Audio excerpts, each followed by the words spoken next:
Okay, everyone, now is when everything's coming together. So I have my city designed. I'm going to add some shapes that look like clouds in the sky here. And I should think about overlap even with this. So maybe there's a cloud coming out from behind this building that we can't see all of. All right, now I'm ready to introduce a new element of art and design. So if I'm going to start adding paint, or even I could use markers or color pencils or crayons, if I'm going to introduce that, that element would be called color. So now I need to think about how am I going to use color in there. So the nice thing is, if you've taken the time to follow directions, if you've traced over this with crayons, that'll actually save you a lot of time. You can use a water-based paint set. So y'all can see that I have these watercolors here ready.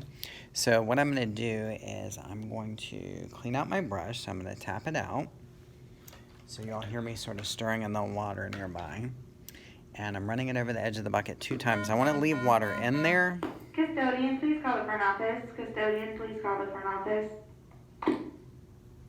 So I had to stop talking because y'all heard an announcement. I'm here in the school building. Okay, so what I'm going to do is then choose a color for my first building. So let's say I decide I want this one to be red. I'm going to load my paintbrush and I'm going to paint over this. Now, the crayon wax, it's not going to let things stick to it. So the nice thing is it acts like a border for me. So it's kind of helping do the job of keeping things nice and neat. If I want to, I can paint right over the windows of the doors. So like here, if I paint over the door, the crayon wax is still going to let it show.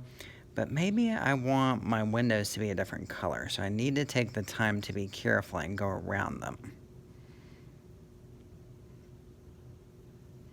Of course, adding more paint would make the color come out darker. Adding more water would make the color appear lighter.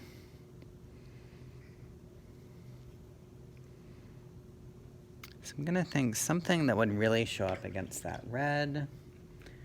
So I'm cleaning out my brush to change colors. So maybe I use this green here. And again, my crayon lines will act like a border for me. So they really help keep that paint inside of there. Ooh, I missed a spot on the building. I'm going to have to go back and fix that, or I will not be able to sleep tonight.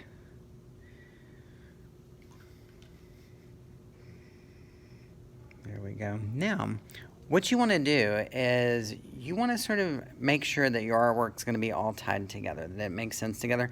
So I'm not just going to use red in this one place. So since I've got red on my paintbrush, I'm going to get a little bit more here. And I think I'm going to go ahead and I'm going to add red to some other things. So maybe I decide this building is going to be red. So here, if I want that triangle to be a different color, then I'm going to need to leave it. If I want my eyes to stay white, then I'm going to go around them. Using the tip of the brush, when I fill in, I press down more, but when I want to go around something, I'm just using the tip of the brush, not pushing down too hard.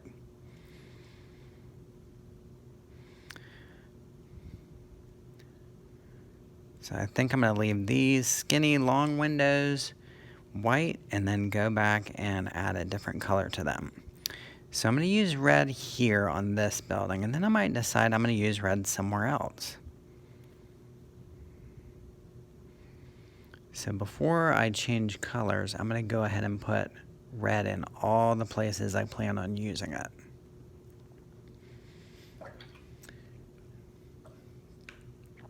So if I switch here to yellow,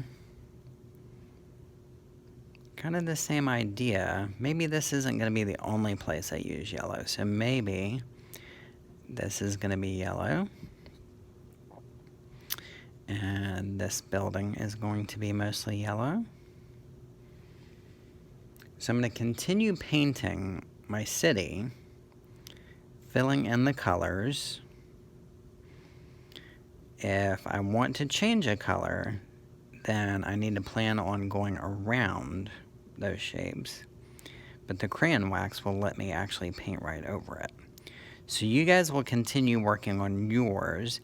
Now, if you don't have paint available, water-based markers like Crayola markers would work. You could do color pencils, you could do crayons. Anything to add color, just make sure you're not just using one color and that's it. you're using that one color, but you're spreading it around to create some visual interest in your work, to balance things out. So, you're going to keep working on yours and we'll see what it looks like when we're finished.